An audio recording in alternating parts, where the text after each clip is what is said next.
Assalamualaikum warahmatullahi wabarakatuh.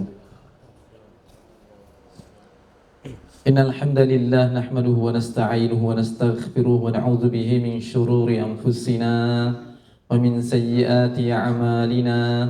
Man yahdihillahu fala mudilla lahu wa man yudlil fala hadiya lahu. Asyhadu an la ilaha illallah wa asyhadu anna Muhammadan abduhu wa rasuluh. Allahumma salli ala Muhammad wa ala ali Muhammad, amma ba'd. Ayyuhal mu'minuna rahimakumullah, usikum wa iyaya nafsi bitaqwallah, faqad fazal muttaqun, haitsu qala ta'ala ya ayyuhalladzina amanu taqullaha haqqa tuqatih wa la tamutunna illa wa antum muslimun. Ya ayyuhalladzina amanu taqullaha wa qulu qawlan sadida yuslih lakum a'malakum wa yaghfir lakum dhunubakum wa may yuti'illaha wa rasulahu faqad faza fawzan 'azima. Fani irsyadakumullah, alhamdulillah, puji dan syukur kita panjatkan kehadirat Allah Subhanahu wa taala atas limpah nikmat dan karunia-Nya. Allah pertemukan kita di taman surga, di Raudhah min Riyadil Jannah. Dan kita berada di pekan pertama, sehingga seperti jadwal biasanya kita bahas majalah edisi terbaru dari Risalah Hati. Dan kita juga bertepatan dengan bulan Rajab, di mana bulan Rajab adalah satu di antara bulan haram. Inna iddatash syuhuri 'indallahi 12 syahran fi kitabillah yauma khalaqas samawati wal arda minha arba'atun hurum. Dzalikal dinul qayyimu fala tadlimu fihinna anfusakum. Inna iddatash syuhuri 'indallah, sesungguhnya bilangan bulan di dalam satu tahun itu ada 12 bulan. Pada hari di mana Allah menciptakan langit dan bumi, minha arba'atun hurum, di antaranya ada 4 bulan haram. Jadi di dalam satu tahun itu ada 12 bulan, di antara 12 bulan itu ada 4 bulan haram. Ini juga dijelaskan oleh Rasulullah SAW, di mana beliau bersabda, as-sanatu isna asyara syahran. Dalam satu tahun itu ada 12 bulan. Minha arba'atun hurum, di antara 12 bulan itu ada 4 bulan haram. Salah satu mutawaliyat, yang 3 itu berurutan, Dzulqa'dah, Dzulqa'dah wa Dzulhijjah wa Al-Muharram. Ada bulan Dzulqa'dah, bulan Dzulhijjah dan bulan Muharram. Kemudian yang satunya lagi adalah yang disebut dengan Rajab Mudhar, ma baina Jumada wa Sya'ban, antara Jumad, yakni Jumadil Atsani atau Jumadil Akhir dengan bulan Sya'ban. Yang kita sedang berada di dalamnya adalah termasuk bulan haram. Apa terjemahan bulan haram supaya kita paham maksudnya dan kemudian langsung ngeh apa yang dimaksud dengan bulan haram? Biasa kita artikan kalau tanah haram, Mekah dan Madinah dengan tanah suci, maka bulan haram itu pas kalau diterjemahkan dengan bulan suci. Sehingga bulan suci itu ada 4. Ya. Apa tadi? Ada yang mutawaliyat, yang berurutan, Dzulqa'dah, Dzulhijjah, Muharram, kemudian satunya lagi bulan Rajab. Itu yang disebut dengan bulan suci. Ramadan masuk enggak sebagai bulan suci? Kalau sebagai bulan suci atau bahasa Arabnya bulan haram, Ramadan tidak masuk. Yang paling pas adalah Ramadan itu sebagaimana disabdakan Rasulullah, juga ada ayat-ayat yang mengisyaratkan qad ja'akum syahrun mubarak, telah datang kepada kalian syahrun mubarak, bulan yang penuh berkah, bulan yang diberkahi oleh Allah. Nah, itu untuk penamaan bulan Ramadan. Adapun kalau yang ditanya adalah bulan suci atau bulan haram, maka bulan suci di dalam satu tahun ada 4 tadi. Kenapa dikatakan sebagai bulan suci atau bulan haram? Dijelaskan para ulama karena perbuatan maksiat dan dosa benar-benar harus dijauhi. Harus disucikan bulan tersebut dari perkara dosa dan bahkan dalam hal memulai perang. Itu tidak diperbolehkan pada bulan-bulan haram. Nah, sekaligus juga ini menjadi pengingat bagi kita, sebagaimana penjelasan juga para ulama, dosa yang dilakukan pada bulan haram, meskipun di bulan yang lain dosa tetaplah dosa, tapi ketika dilakukan di bulan haram, maka statusnya dosanya lebih besar daripada dosa yang dilakukan di bulan-bulan yang lain. Ya, maka di ayat tadi Allah firmankan, "Fala tadlimu fihinna anfusakum." Jangan kamu mendolimi diri kalian ya di bulan-bulan tersebut. Nah, seseorang dikatakan mendolimi di sendiri ketika seseorang melakukan maksiat dan dosa. Karena orang yang melakukan maksiat dan dosa, dia sedang terjerumus kepada bencana dan menjadi sebab kepada bencana selanjutnya, musibah selanjutnya. Ya, sudah menjadi rumusan kaidah, inna min uqubatis sayyi'ah as-sayyi'atu ba'daha. Balasan bagi orang yang melakukan keburukan, dia akan mengalami keburukan berikutnya. Ya, makanya kalau di awal-awal khutbah, di awal-awal penyampaian ada ungkapan wa na'udzubihi min syururi anfusina wa min sayyiati a'malina. Kita memohon perlindungan kepada Allah dari buruknya amal-amal kita. Ya. Maksudnya buruknya amal-amal kita itu apa? Kita berlindung kepada Allah agar kita tidak melakukan keburukan-keburukan. Ini yang pertama. Yang kedua, agar perbuatan buruk yang terlanjur sudah kita kerjakan itu membuahkan dosa dan membuahkan musibah berikutnya.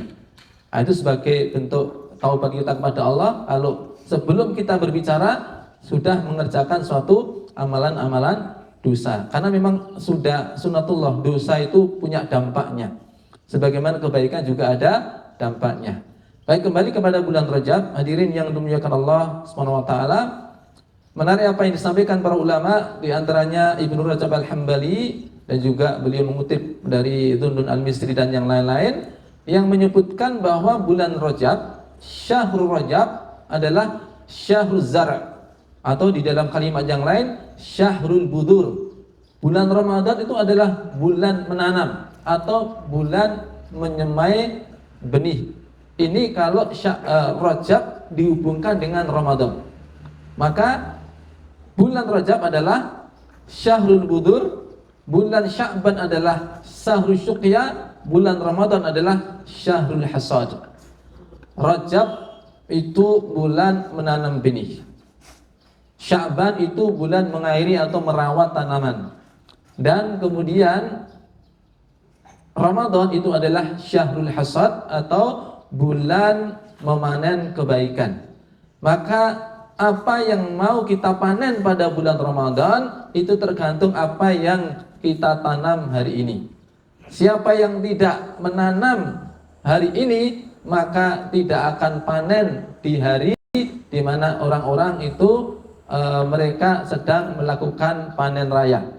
Makanya ini kita sadari betul, seperti juga dikatakan oleh Ibnu Rajab, para sahabat itu karena memahami betapa Ramadan itu merupakan bulan yang mulia, bulan panen kebaikan, maka mereka mempersiapkan diri jauh hari.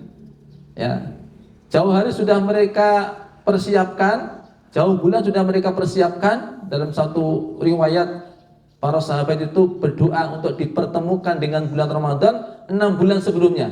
Itu sudah berdoa supaya dipertemukan dengan bulan Ramadan. Nah, bulan Rajab itu benar-benar dimulai ancang-ancangnya. Ya.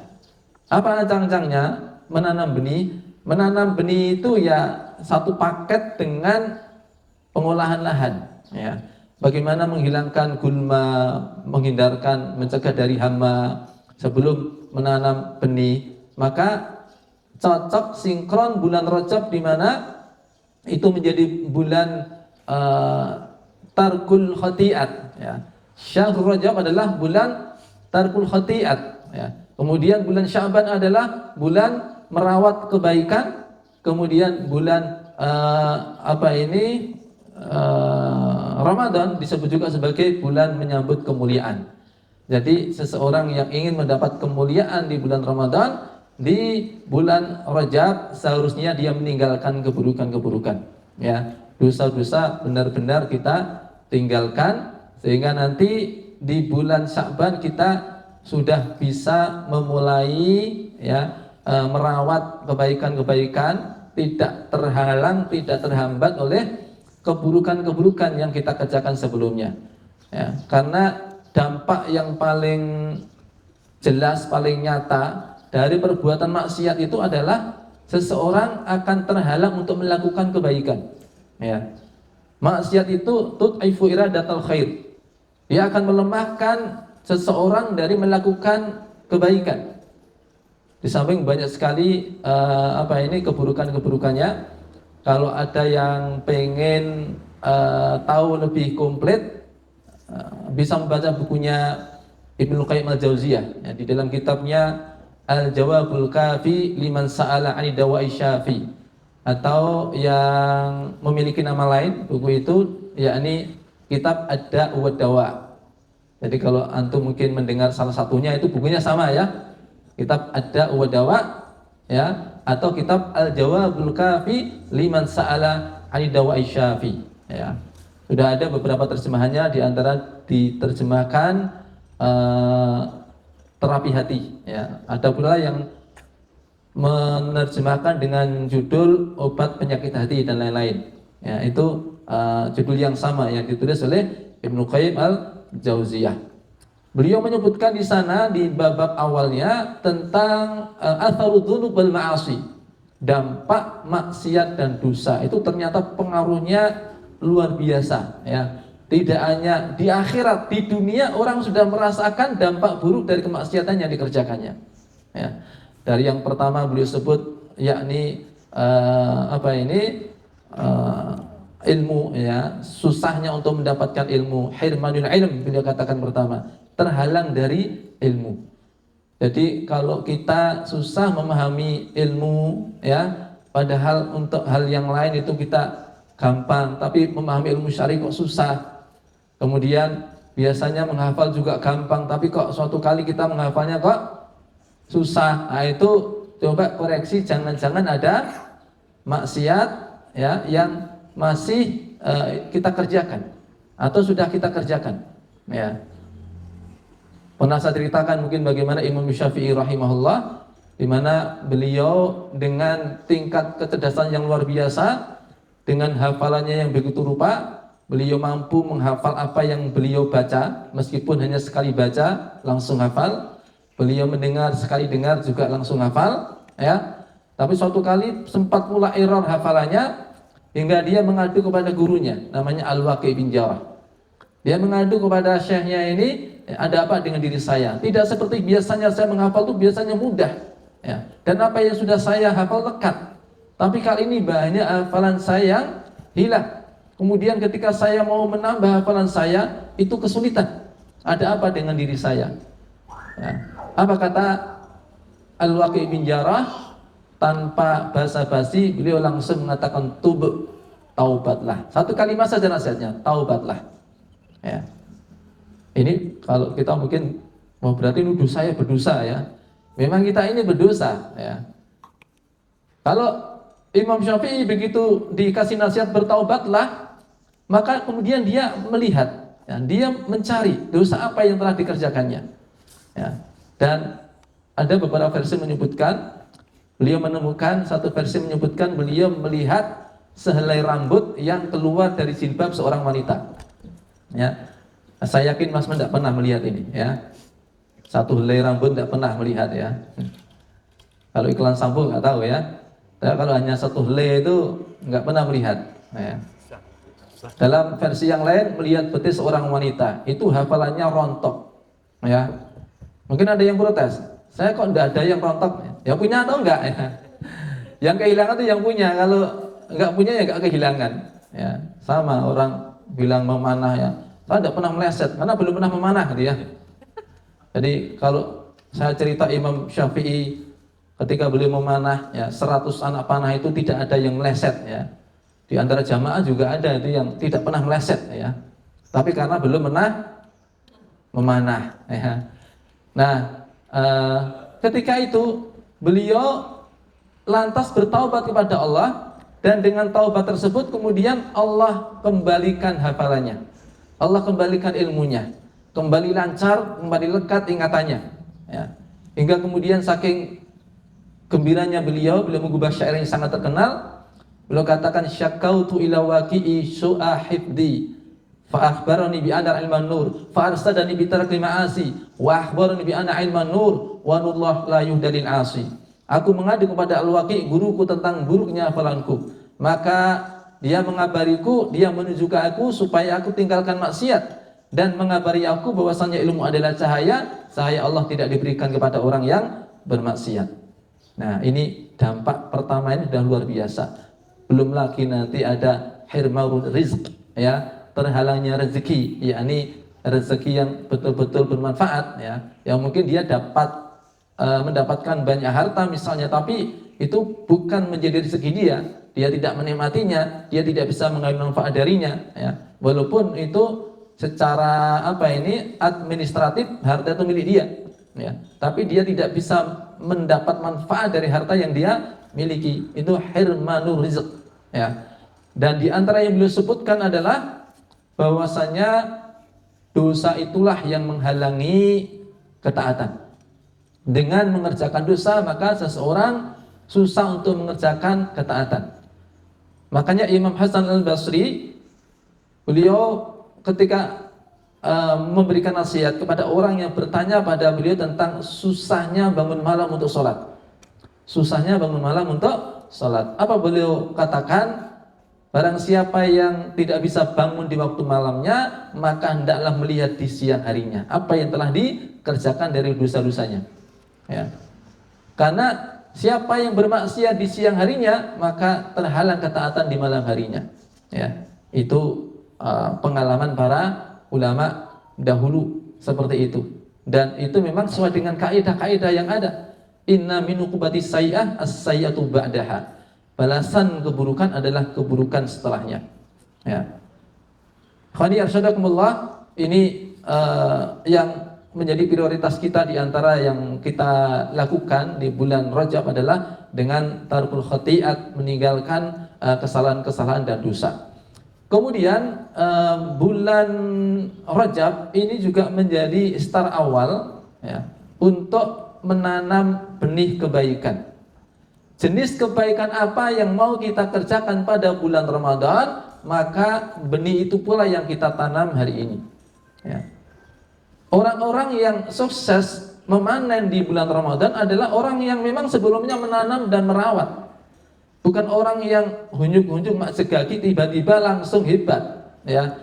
Kalau Imam Syafi'i rahimahullah, di bulan Ramadan beliau mengkhatamkan 60 kali khatam, itu pastilah beliau bukanlah termasuk orang yang dia itu di waktu Sya'ban tidak membaca Al-Quran sama sekali ya. Bukan pula orang yang termasuk membacanya hanya satu juz, 2 juz di bulan Sya'ban ya. Tentu beliau di bulan-bulan sebelumnya sudah ada pemanasan ya. Merupakan suatu kesalahan yang lazim dilakukan oleh kebanyakan kita adalah begitu kita mendapati mungkin kisah-kisah, riwayat-riwayat tentang bagaimana para salaf dalam mengisi Ramadan, seperti apa bacaan Qur'annya, seperti apa sholat malamnya ya, seperti apa ketaatan yang mereka jalani, lantas sebatas hanya menunggu waktu, besok saya kalau Ramadan seperti itu ya. Tidak ngapa-ngapain sampai ketika datang Ramadan maunya langsung semuanya dikerjakan ya. Itu kayak orang mau bela diri nggak pemanasan ya. Atau orang ikut lomba panahan 70 meter ya. Dia modalnya mendapatkan pengumuman bahwa bulan depan ada lomba panahan 3 nik ya, hadiahnya telur ya. Telur pitik ya. Nah, dia hanya diam saja, ya. Dia hanya lihat, oh ada memanah 70 meter misalnya. Dia tidak melakukan apa-apa selain menunggu waktu di mana hari itu apa? Hari itu muncul, ya. Dia bertemu dengan hari di mana lomba diadakan dan berharap ketika itu dia menang lomba, ya. Atau latihan karena pikir menang gitu ya. Bahkan dia tidak belajar, ya, bagaimana itu cara akad yang benar, bagaimana qabd yang benar, bagaimana narik yang benar, bagaimana aiming, bahasa campur-campur ya. Bahasa Arab, bahasa ya Inggris, bahasa Jawa ya. Nah, ikhwan arsyadakumullah, seperti itulah yang terjadi kebanyakan.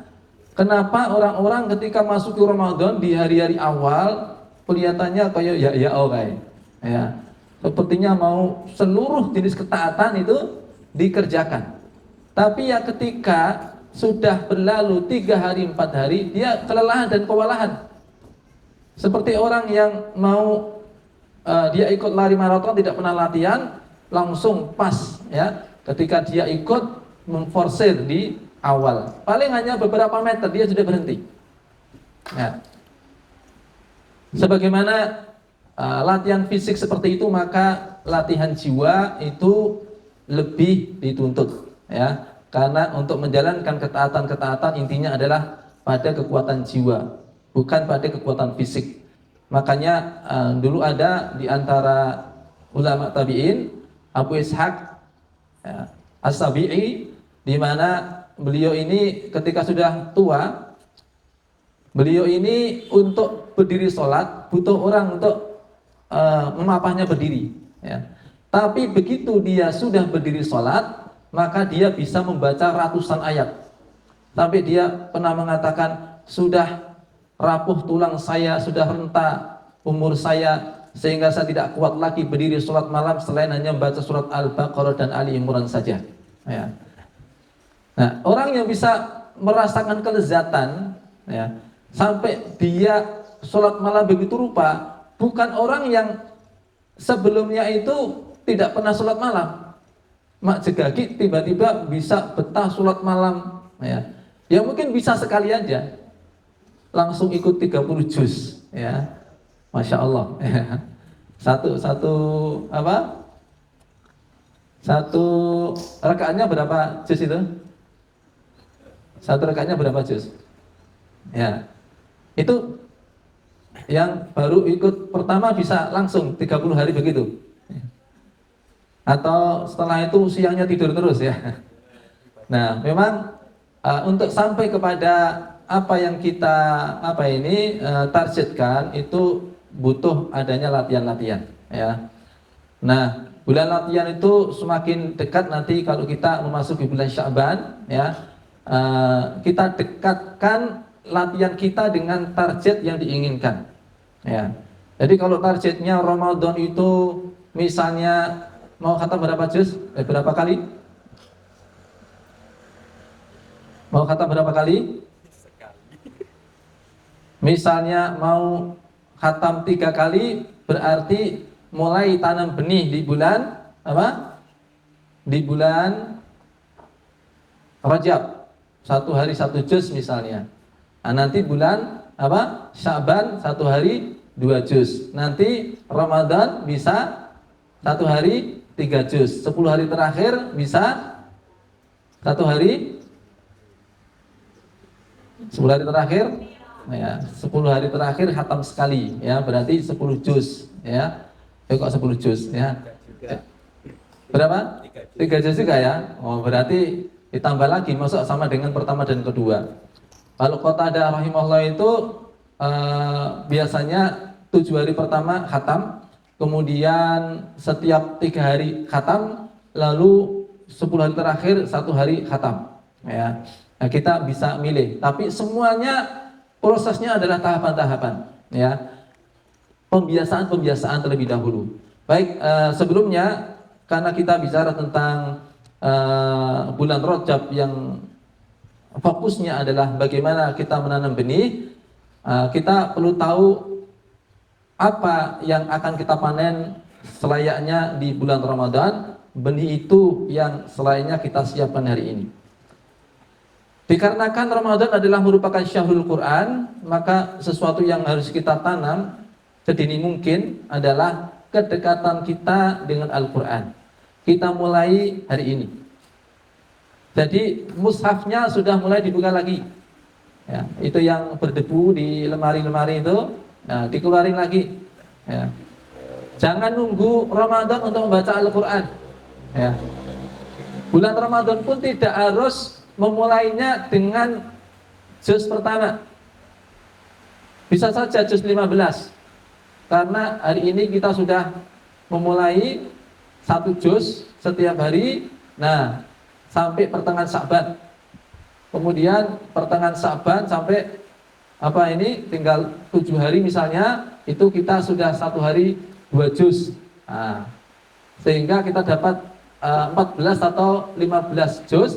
Nah, di bulan Ramadan kita bisa melanjutkannya, tidak harus mengulangi dari juz pertama. Ya.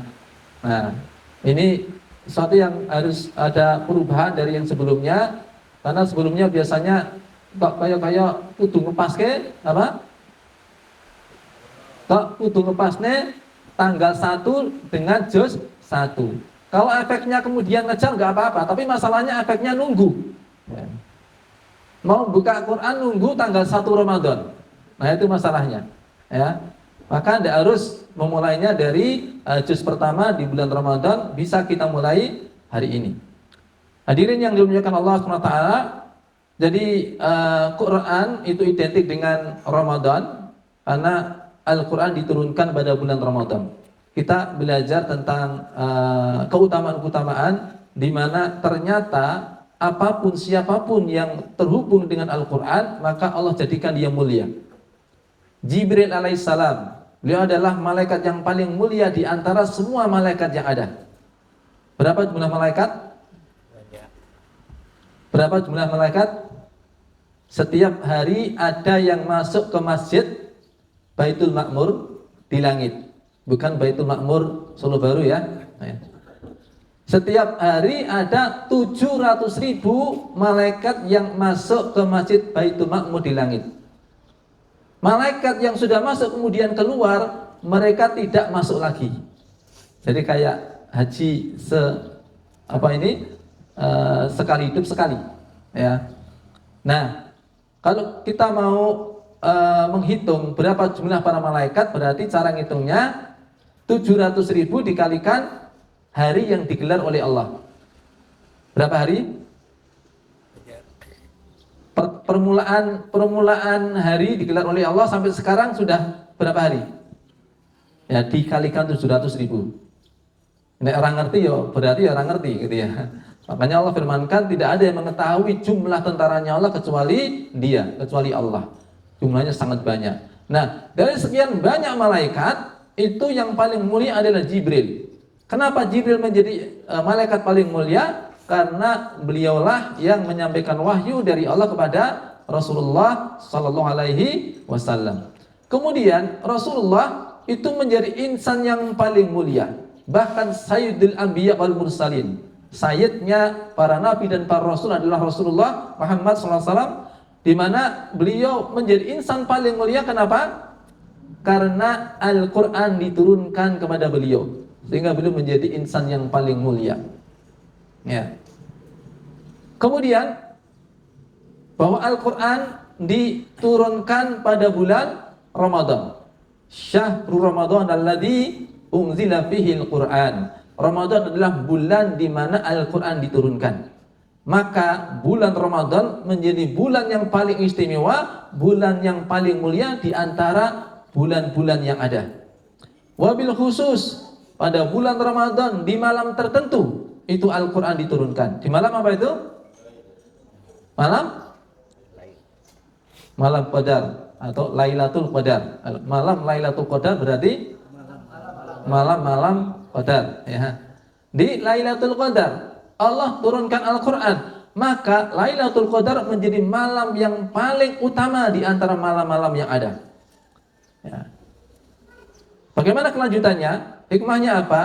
Hikmahnya, maka kalau kita ingin diangkat derajatnya oleh Allah SWT, jadilah ahlul Quran. Karena Allah mengangkat derajat suatu kaum dengan Al-Quran, sebagaimana kaum yang lain dihinakan oleh Allah juga terkait dengan Al-Quran pula. Ya. Ketika menafsirkan ayat laqad anzalna ilaikum kitaban fihi dzikrukum afala taqilun. Sungguh kami telah menurunkan sebuah kitab yang di dalamnya ada dzikrukum. Ibnu Abbas, siapa nama Ibnu Abbas? Siapa nama Ibnu Abbas? Abdullah bin Abbas. Menurut ya. Kirain mau lengkap ya. Abdul Abbas, Abdullah bin Abbas bin Abdul Muthalib ya, radhiyallahu anhuma ya. Nah, beliau yang dikenal sebagai khairu turjumanil Quran, sebaik-baik penafsir Al-Quran. Menafsirkan ayat ini, makna dari fihi dzikrukum yakni fihi syarafukum. Di dalam Quran itu terdapat kemuliaan kalian.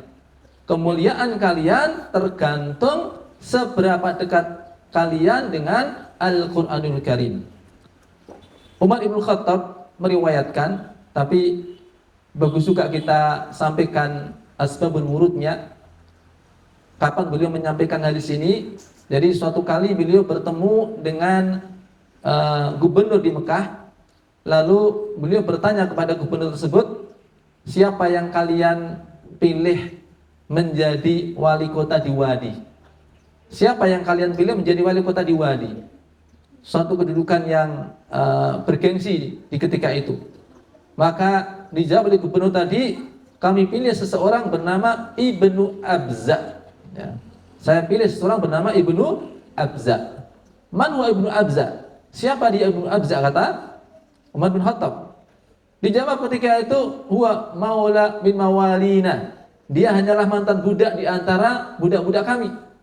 Jadi status sosial yang paling rendah, ya, status sosial paling rendah di antara orang-orang yang merdeka itu maula, ya, baru saja dimerdekakan. Seorang maula tapi diangkat menjadi wali kota. Ajib, ya. Apa ajib ya?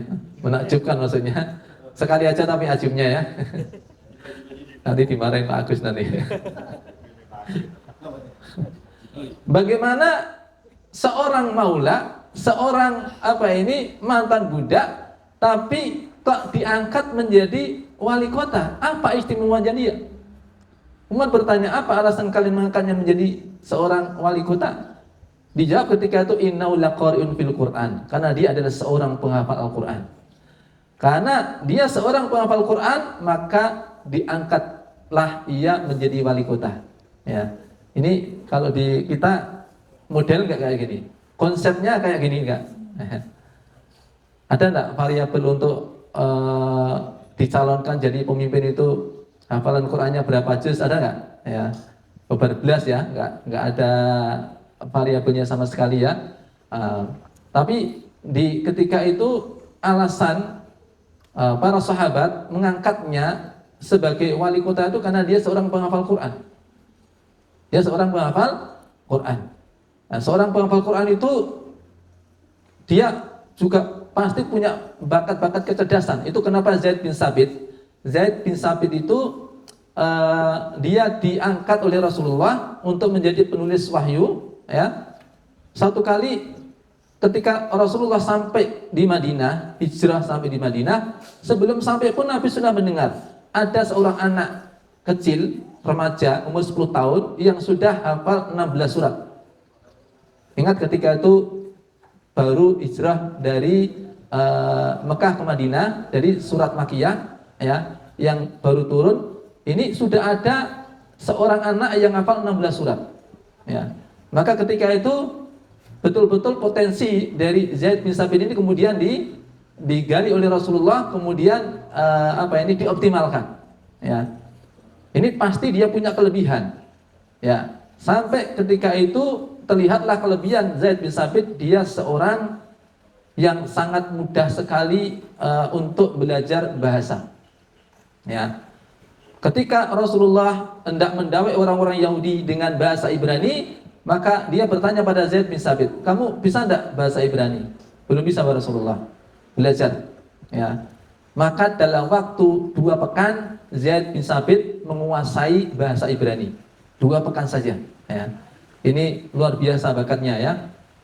Kemudian ketika beliau hendak mendakwai orang-orang Syam yang pakai bahasa Suryani, ketika itu beliau tanya lagi sama Zaid bin Sabit, kamu paham enggak bahasa Suryani? Belum paham ya Rasulullah, belajar. Maka ketika itu dia belajar selama 17 hari dan kemudian fasih, aktif pasif bahasa Suryaniyah. Ini Zaid bin Sabit. Ya. Makanya mungkin di antara anak kita punya bakat seperti itu ya dikembangkan. Ya. Paling enggak ya ada bahasa ibu yang harus dipahami. Bahasa ibu ya bahasa Indonesia, bahasa Jawa. Itu nanti perlu sekali. Kalau anak-anak kita di Jawa ini sekarang udah pada nggak ngerti bahasa Jawa, ya. Seumuran saya aja udah banyak yang nggak ngerti apa ini kromo inggil ya, karena dipakainya ya pas acara-acara formal, manten dan sebagainya. Itu yang menjadi pembawa acara belum tentu juga ngerti maksudnya ya. Ya pokoknya ya hafalan saja, ya. Sehingga ya kejadian anak-anak nggak ngerti arah, ya, nyebut arah juga nggak ngerti, ya. Ngilen, ya, ngaler, ngidel, ya, atau ngidel barangnya ya. Nah, nggak ngerti apa ini bagaimana basa kromo, ya. Jadinya ketemunya kalimat apa? Bapak tidur saya siram, kan gitu ya. Bapak apa? Bapak turu kula siram, ya. Bapak turu kula siram. Jadi bapak ini turu disiram gitu loh ya. Nah, nggak ngerti apa ini strata bahasa atau kasta bahasa Jawa yang itu merupakan bahasa ibu. Banyak yang nggak ngerti, padahal itu di dunia dakwah nantinya juga sangat penting, di utamanya kita yang berada di Jawa. Bahasa dakwah yang lain, bahasa Inggris misalnya, ya. Dan paling penting bahasa ilmu, bahasa Arab itu harus juga dipelajari. Nah, kembali kepada tadi, dia seorang penghafal Quran maka diangkat menjadi wali kota. Ketika itu apa komentar Umar bin Khattab? Beliau katakan, jika demikian benarlah apa yang dikatakan oleh Nabi kalian. Innallaha yarfa'u bihadzal kitabi aqwaman wa yadh'u bi akharin. Sesungguhnya Allah mengangkat derajat suatu kaum dengan Al-Quran dan Allah hinakan kaum yang lain dengan Al-Quran pula. Ya. Kemuliaan, kehinaan seseorang itu tergantung bagaimana interaksi dia dengan Al-Quran. Makanya kelak di akhirat Al-Quran itu bisa menjadi ya semacam pisau bermata dua. Wal Qur'anu hujjatun laka au alaika. Dan Al-Quran itu menjadi hujah yang membela kamu atau menjadi pihak yang justru menuduhmu menjadi musuhmu. Ya. Makanya jangan sampai ada ayat Quran yang nanti menuntut kita, ya, pada hari kiamat karena belum pernah kita baca. Kenapa belum pernah dibaca? Karena belum pernah khatam Al-Quran. Ya. Berarti ada ayat yang belum pernah dibaca, ya. Karena dia bacanya tidak pernah urut selesai. Nah, makanya pastikan kita niatkan dari sekarang, ya, nantinya kita khatamkan Al-Quran. Silakan mau 2 atau 3 kali, 4 kali, 5 kali silakan, ya. Kita sudah dapat pelajaran. Man hama bi hasanatin wa lam ya'malha katabahallahu tabaraka wa ta'ala indahu hasanatan kamilah. Apa itu? Barang siapa yang lupa, ya. Ada 4 kaidah, baru nomor 1 udah lupa ya. Oh dibalani mana? Barang siapa yang punya niat baik kemudian dia tidak mengamalkannya, maka baginya 1 pahala kebaikan yang sempurna, ya. Jadi silahkan niatkan baik-baik, ya, tanam benih kebaikan di bulan Rajab, ya. Utamanya dalam hal ini adalah Al-Quran, ya, sudah mulai kita mengakrabkan diri dengan Al-Qur'anul Karim. Sekali lagi, Al-Qur'an adalah letak di mana seseorang menjadi mulia atau hina. Ya. Tidak ada yang lebih bergengsi suatu kedudukan mulia bagi hamba-hamba Allah selain ketika hamba tersebut menjadi bagian dari keluarganya Allah dan orang istimewanya Allah. Kalau ada orang yang merasa bangga menjadi keluarga pejabat, menjadi keluarga pengusaha, menjadi keluarga orang terkenal, maka sesungguhnya ada yang lebih bergengsi dari itu semua, yakni ketika seseorang menjadi keluarganya Allah. Siapa dia? Ahlul Quran. Hum ahlullah wa khasatuh. Ahlul Quran adalah ahlullah, keluarganya Allah. Wa khasatuh, dan orang-orang istimewanya Allah. Kalau dalam bahasa kekinian ya mirip-mirip lah, orang dalamnya Allah. Ahlul Quran adalah orang dalamnya Allah. Antum kalau punya orang dalam urusan birokrasi gimana? Lancar nggak? Ya. Apalagi jadi orang dalam, langsung jujuk gitu ya. Kalau belum bisa jadi orang dalam, dekat-dekat dengan orang dalam, ya. Tapi saya nggak ngajarin nyuap, ya, kecuali untuk nyuap istrinya. Nah itu, ya saya tekankan, ya. Kenapa saya tekankan? Karena ilmunya pernah saya sampaikan, tapi kayaknya juga pada belum praktek, ya. Kita belum praktek, gitu ya. Nah, jadi hadirin yang dimuliakan Allah SWT, kembali kepada bahwa Al-Quran itu menjadi barometer kemuliaan, ya. Sampai-sampai Allah berkenan menjadikan di antara hamba-hambanya itu menjadi bagian dari keluarganya ketika dia dekat dengan Al-Quranul Karim, ya. Maka kalau kita ingin urusan-urusan kita lancar, urusan-urusan kita dimudahkan oleh Allah, baik di dunia maupun di akhirat, jadilah keluarganya Allah. Jika belum bisa berprosesnya, setidaknya bagaimana kita dekat dengan ahlul Quran, yang mereka adalah ahlullah wa qasatuh, ya. Mereka adalah keluarganya Allah dan orang-orang istimewanya Allah. Bahwa memang kalau di sisi manusia tidak selalunya penghafal Quran itu dimuliakan, tapi itu bukan tujuan.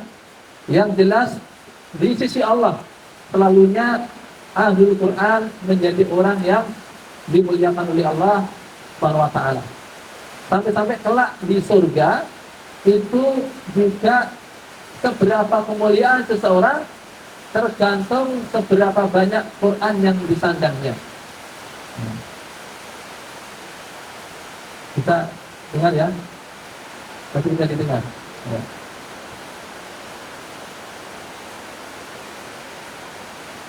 Di dalam hadis yang diriwayatkan oleh Imam Tirmidzi, di mana Rasulullah bersabda, "Yuqalu li sahibil Qur'an," dikatakan kepada para penyandang Al-Qur'an, yakni pada saat mereka masuk surga, "Iqra' wartaqi warattil kama turattilu kunta fid dunya, fa inna manzilaka 'inda akhir ayatin taqra'uha." Apa yang dikatakan kepada penyandang Quran ketika itu? Iqra' wartaqi, bacalah Al-Quran sembari naik ke derajat yang lebih tinggi. Warattil kama turattil kunta fid dunya, baca dengan tartil sebagaimana kamu di dunia membacanya dengan tartil. Fa inna manzilaka, sesungguhnya derajat kamu, kedudukan kamu, posisi kamu, inda akhiri ayatin taqra'uha, di ayat terakhir yang kamu baca. Maka derajatnya tergantung berapa ayat yang bisa dia baca di ketika itu.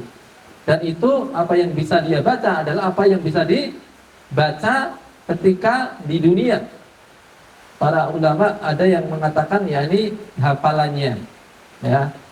Ya kita jaga-jaga aja, makanya ya kita terus berproses, syukur-syukur ya di samping kita membaca lengkap, kita juga berupaya melengkapi hafalan kita, berproses, ya. Buh tekan ngendi, tapi yang jelas kalaupun misalnya Belum selesai kita sudah mati, kita matinya di jalan Allah. Ya. Mati dalam rangka kita menuju bagaimana menjadi ahlullah, ya. Orang-orang yang menjadi keluarganya Allah wa khosatu.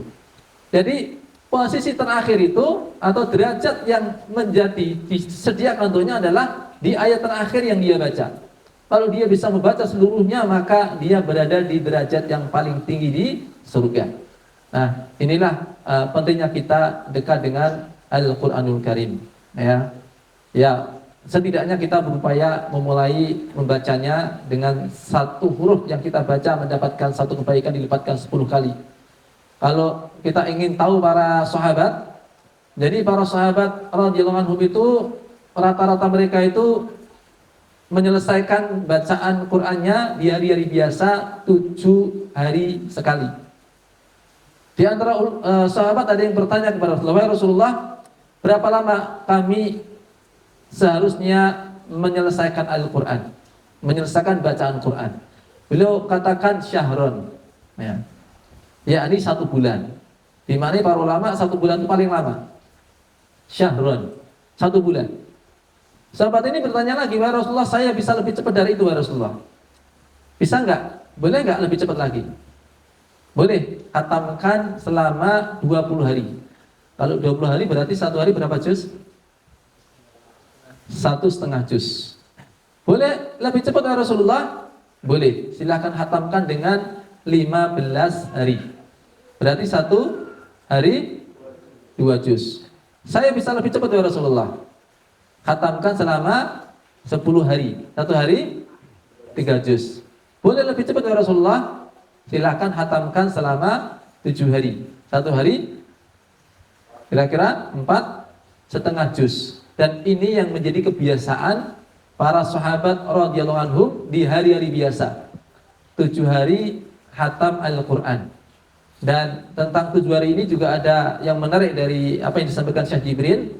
Beliau mengatakan, siapa yang ingin hafal Al-Quran tanpa menghafal, hafal Al-Quran tanpa menghafalkan, ya, maka bacalah Al-Quran, khatamkan setiap 7 hari, rutin. Maka insya Allah selama 5 tahun akan hafal Al-Quran. Ya. Jadi khatam setiap 7 hari, berturut-turut terus dijaga sampai 5 tahun insya Allah hafal. Ya. Karena memang menghafalkan itu intinya metode apa ya, itu satu aja kok rumusnya sebenarnya, ya. Dan kita sudah tahu semua juga, cuman ya nggak melaksanakan itu aja. Apa itu rumus menghafal? Al-hifdzu huwa tikrar. Menghafal itu adalah mengulang. Menghafal adalah mengulang. Itu intinya. Berarti mengulang berapa kali itu? Nanti dibagi aja ya. Jadi 5 tahun itu ada berapa hari? Kemudian dibagi 7 hari. Ya, berarti didapatkan berapa kali mengulang, gitu ya. Itu kalau continue insya Allah bisa. Memang itu cara ngitungnya beliau begitu. Ya. Jadi misalkan mulai hari Senin, ya masuk mulainya hari Senin ya. Masih nunggu tok ya. Nah, kalau mulai hari Senin ini pemanasan itu maksudnya ya. Nah, hari Senin misalnya atau hari Ahad. Ya, hari pertama kan hari Ahad ya. Hari Ahad mulai Al-Fatihah. Nah, besok hari Ahad berikutnya itu ketemu Al-Fatihah lagi. Tapi bukan karena yang dibaca Al-Fatihah doang ya. Hanya Al-Fatihah, Al-Baqarah, Al-Imran, An-Nisa terus. Nah, nanti hari Sabtu malam itu sudah sampai An-Nas. Sehingga Ahad ya. Dini hari itu sudah mulai apa? Al-Fatihah lagi. Nah, itu kalau diulang sampai 5 tahun ya, setiap 7 hari khatam, insya Allah hafal Al-Quran ya. Nah, itu yang dilakukan para sahabat rata-rata 7 hari sekali. Tapi sahabat ini bertanya lagi, saya masih bisa lebih cepat lagi ya Rasulullah. Maka beliau katakan, khatamkan selama 3 hari, jangan lebih cepat dari itu ya. Dan 1 hari berapa juz? 10 juz ya. Kalau 10 juz kuat ya 1 hari ya. Tapi kalau 10 juz, nah ini masalahnya ya. Kalau sudah 1 hari 10 juz itu udah dijaga itu aja ya. Di hari-hari biasa.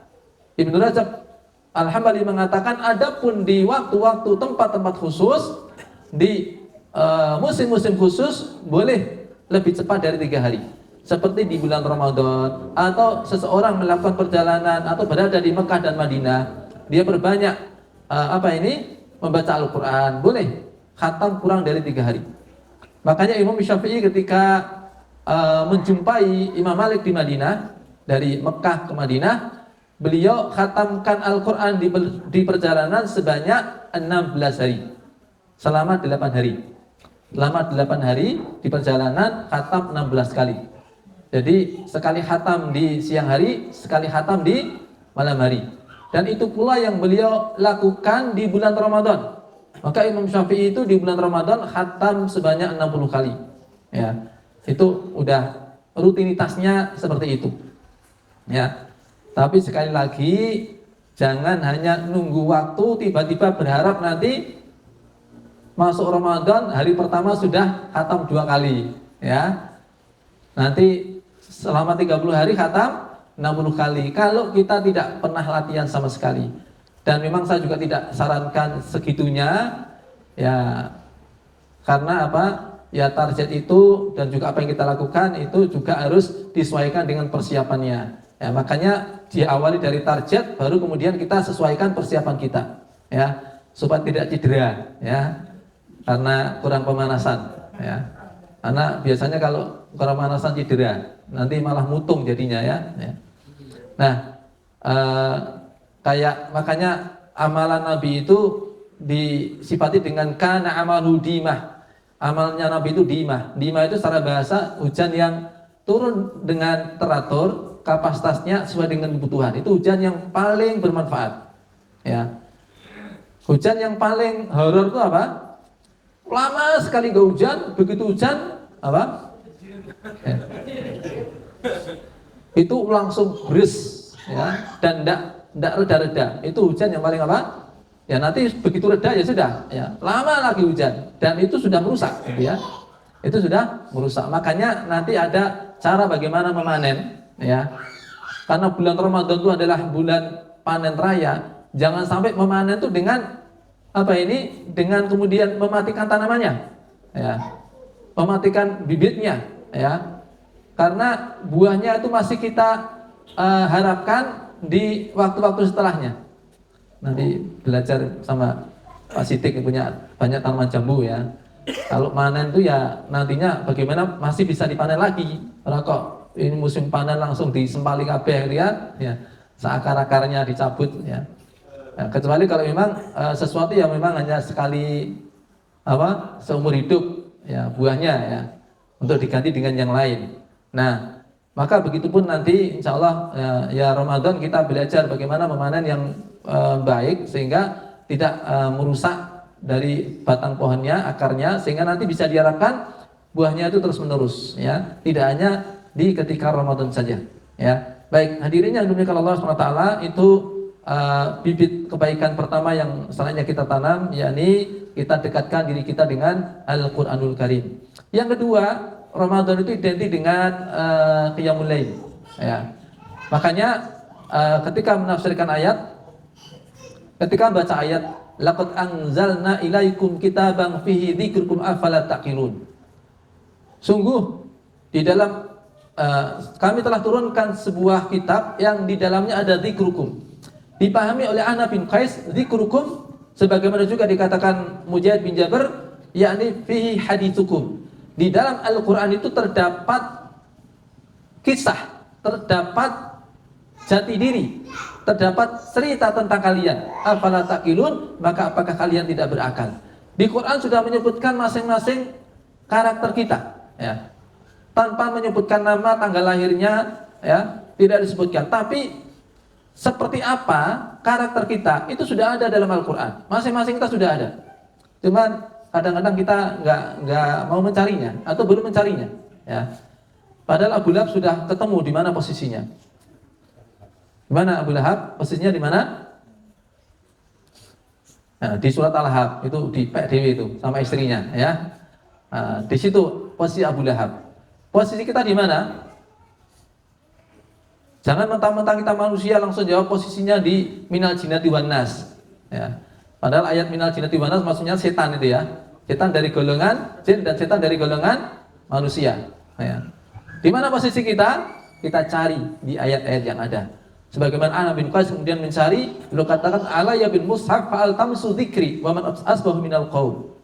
Saya akan membuka mushaf lembar mushaf Al-Qur'an dan saya ingin tahu di mana posisi saya di dalam Al-Qur'an. Makanya kemudian beliau mencarinya. Ya. Dimulai dari ayat-ayat tentang keutamaan amal, ciri-ciri penduduk surga apa saja amalannya. Di antara yang beliau baca dan yang pertama kali beliau baca adalah terkait dengan salat malam.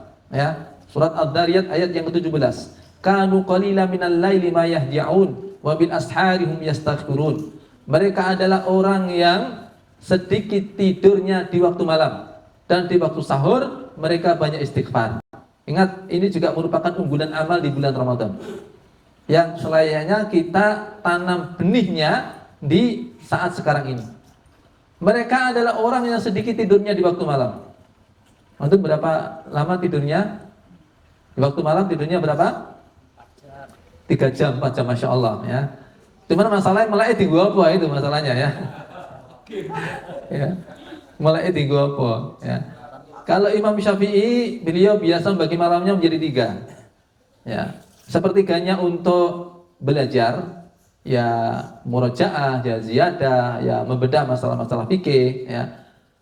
Beliau sepertiganya untuk belajar, sepertiganya untuk tidur, sepertiganya untuk sholat. Ya, sholat dulu kemudian tidur. Ya. Nah itu hari-hari biasanya apa? Imam Syafi'i. Ya. Lebih ideal lagi, tentu saja yang paling ideal itu apa yang dikerjakan oleh Rasulullah. Rasulullah itu menjalani sholat malamnya sebagaimana yang difirmankan oleh Allah Ta'ala. Inna rabbaka ya'lamu annaka taqumu adna min thulutsayil laili wa nisfahu wa thulutsahu wa ta'ifatu minal ladzina ma'ak. Sesungguhnya Rabb mengetahui kamu Muhammad bangun malam kurang dari 2/3-nya dan separuhnya dan sepertiganya. Begitupun dengan segolongan orang yang bersama kamu. Ya. Berarti disebutkan paling awal itu paling sering. Nabi sholat malamnya kurang sedikit dari 2/3 malam. Di musim dingin di Arab itu 12 jam malamnya, sepertiganya berarti berapa? 2/3-nya berarti 8, sepertiganya itu maaf, 2/3-nya ya, 2/3-nya 8 jam. Ya, 2/3 dari 12 jam 8 jam. Kurang sedikit berarti 7 jam. Itu salat malamnya Rasulullah, 7 jam. Ya. Kaca sithik Arab dhewe 7. Ya. 7 menit, menit harus jam tok ya. Pitune padha ya. Nah, 7 jam beliau membaca sebagaimana riwayat Abdullah bin Mas'ud dan juga Hudzaifah bin Yaman membaca surat Al-Baqarah, Ali Imran dan An-Nisa. Al-Baqarah, Ali Imran, An-Nisa. Hanya 3 surat ya. Antum kan biasanya 11 surat ya. Ya. Di bulan Ramadan tarawih kan 11 surat paling tidak ya. Beliau 3 surat. Tapi ya tadi Al-Baqarah, Ali Imran dan An-Nisa. Ada cerita menarik dari muayyasah para ulama tentang ayat ini. Jadi suatu kali seorang ulama, tapi masih kecil, calon ulama berarti ya, namanya Taifur Al-Bustami, ya, Abu Yazid kunyahnya. Sejak kecil diajari oleh ayahnya membaca Al-Quran, dan walaupun dia masih kecil, dia sudah paham dengan terhadap bahasa Arab, sudah paham. Ini menjadi bukti bahwasanya bahasa Arab itu mudah. Buktinya apa? Anak kecil bisa bahasa Arab. Ya. Anak kecil bisa bahasa Arab. Ya. Berarti bahasa Arab apa? Mudah. Jangan kan anak kecil. Wong edan pinter bahasa Arab tuh ya. Wong edan Arab kono ya. Ngomongnya aja bahasa Arab itu. Ya. Ya masa kita kalah sama wong edan gitu ya. Makanya ya kita tetap belajar bahasa Arab ya. Buh tekan ngendi tetap belajar bahasa Arab.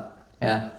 Dia udah memahami bahasa Arab sehingga ketika itu dia membaca surat Al-Muzammil di sisi bapaknya.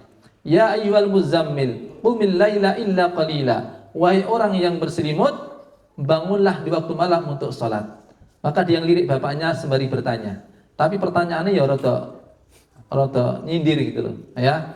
Ya, siapa sih yang Allah maksud dalam ayat ini? Ya ayyuhal muzammil qumil laila illa qalila, wahai orang yang berselimut, bangunlah di waktu malam untuk sholat. Seakan dia moyai bapak nih ya. Bapak kalau malam ya berselimut ya, tapi nggak bangun untuk sholat gitu loh ya. Ini siapa yang dimaksud wahai ayah? Nah, bapaknya ini lebih pintar lagi bahasa Arab daripada anaknya, anak yang ngajari bapaknya ya. Oh itu tona al-muzammil. Di situ ada lam ta'rif, ada isim ma'rifah di situ. Al-muzammil sudah definitif maksudnya. Yang dimaksud al-muzammil di situ adalah Rasulullah, bukan bapak. Ya. Jadi ya al-muzammil adalah ya Muhammad, wahai Muhammad, bangunlah di waktu malam untuk salat. Karena yang berselimut ketika itu adalah Rasulullah. Ya. Oh gitu ya ya. Iya. Ya ngalah anak ARP mana gitu ya. Lalu anaknya melanjutkan bacaannya sampai ayat yang ke-20 tadi. Inna rabbaka ya'lamu annaka taqumu adna min thuluthay laili wa nisfahu wa thuluthahu wa ta'ifatun minal ladina ma'ak. Sesungguhnya Rabb mengetahui kamu Muhammad bangun malam kurang dari 2/3-nya dan separuhnya dan sepertiganya. Begitupun dengan segolongan orang yang bersama kamu. Ya, ternyata ada selain Rasulullah yang sholat malam juga. Apa maksudnya nak? Ini loh ya, wa ta'ifatun minal ladina ma'ak, dan segolongan orang yang bersama kamu. Ini siapa ya? Oh itu ma'aka, yang bersama kamu. Mu di situ adalah Rasulullah. Yang bersama Rasulullah adalah para sahabat, bukan bapak. Bapak kan tidak pernah ketemu sama Rasulullah, jadi nggak masuk dalam kategori sahabat. Ya. Anaknya kali ini tidak mau kalah. Dia bilang ya, kalau Rasulullah mengerjakannya, para sahabat mengikutinya. Kenapa bapak tidak ikut Rasulullah, tidak pulang ikuti para sahabat? Tidak ikut Rasulullah, tidak ikut Abu Bakar. Bapak ikut siapa? Abu Janda, urung lahir. Ya. Ikut Abu Lahab, ya. Abu Jahal. Ya. Bapak ikut siapa? Ya. Bapaknya tidak bisa berkutik ketika itu. Dia bilang, baiklah nanti malam saya akan sholat malam. Sejak itu ayahnya menjadi orang yang rajin sholat malam. Ya. Sampai kemudian anak juga pengen, ya kayaknya sahdu banget kalau bisa sholat malam. Saya juga pengen dibangunkan bisa sholat bersama ayah.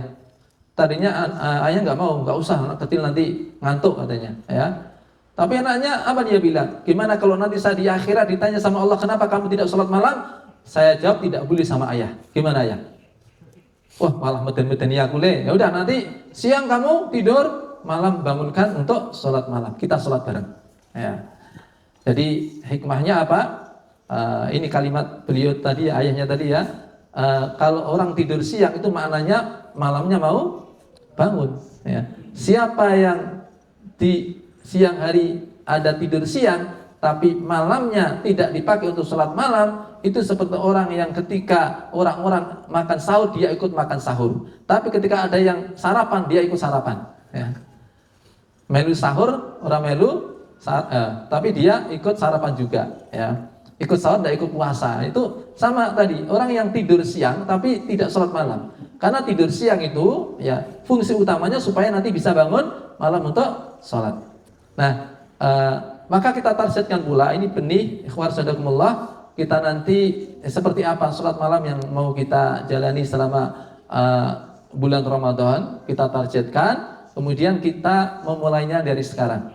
Ya, kita tanam benihnya, kemudian kita rawat sampai nanti di bulan Sya'ban, ya, kita naikkan secara bertahap dengan tetap menjaga kontinuitasnya dari sisi pelaksanaannya. Ya, pokoknya setiap malam mengerjakan. Yang mungkin dimulai, kalau kemarin itu mungkin masih ada yang apa ini gotang witirnya, witirnya dijaga, nanti ditambah dari 1 rakaat, kemudian 3 rakaat, ya, kemudian nambah 2 rakaat plus 3 rakaat, begitu seterusnya dijaga. Ya. Tapi betapapun keutamaan suatu yang sunnah harus dijaga terlebih dahulu sesuatu yang wajib. Ya. Sholat wajibnya dijaga dengan berjamaah. Ya. Kalau kita bicara tentang keutamaan sesuatu yang sunnah, tentu kita harus sebelumnya memahami, kita jaga amal-amal yang wajib terlebih dahulu, karena tidak ada yang lebih dicintai Allah dari cara mendekatkan diri seorang hamba kepada Allah melebihi mimma faratuhu alaih, dari apa-apa yang fardukan kepada hamba-hambaku. Yang wajib kita optimalkan, kita sempurnakan, kemudian kita tambah optimalkan perkara-perkara yang disunahkan yang menjadi unggulan amal kelak di bulan Ramadan. Ini saja yang bisa saya sampaikan, ya, bukan berarti hanya itu benih yang kita tanam, tetapi karena waktu, tapi kita bisa belajar di buku-buku, di kesempatan-kesempatan yang lain, amal apa saja yang utama dikerjakan di bulan Ramadan, dan dari sekarang kita menyiapkan benihnya, karena kita hanya akan memanen dari benih apa yang kita tanam, ya. Kalau benih kebaikan yang kita tanam, maka benih ataupun buah jenis kebaikan itulah yang kita juga akan memedannya, insyaallah. Ini saja yang bisa disampaikan, mudah-mudahan manfaat. Akhirul kalam, assalamualaikum warahmatullahi wabarakatuh.